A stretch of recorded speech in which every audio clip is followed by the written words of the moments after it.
Mount Zion Music. Hitmaker, Demon, Chimbotintunge, Honku wakambutila, Nastana mukomaziva, Ipapo Olinda ndaingo kuchiva, Ukazobaya kulanda na Titan, Dafara maramba na batia uskuzisiva.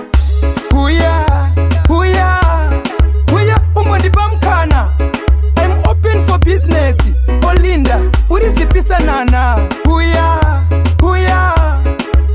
umondipa mkana, oh, I'm open for business, Olinda, urizipisa nana. Yunda, inini ndakaonda, tikasangana panobuda zintimba, iwewe wakachuka inini ndakaswiba, watitika mita, muketa, tikapata nidza, ntunge na Olinda, kaya, yavi ntunge Linda, mwana wako, ndava baba vake, ha, stepfather vake.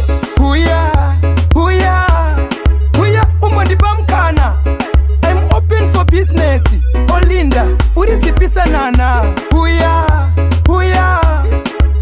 umondipa mkana, oh, I'm open for business, Olinda, urizipisa nana. Wakasimba kutara, hazioneke kukaita nzara, uri tape inodiwa ne matara, zvekuti ndikambokutora ndogara ndichikufunga, even ndichigeza, uri sadza nenyama, kwete nemuriwo, aiminire kwa japraiser. Huya,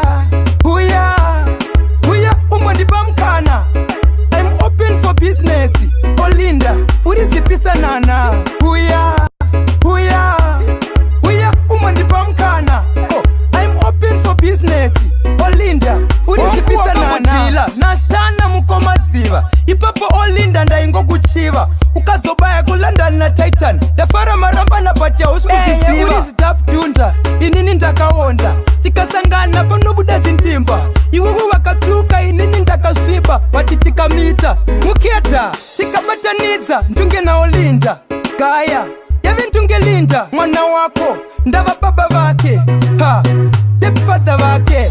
Huya,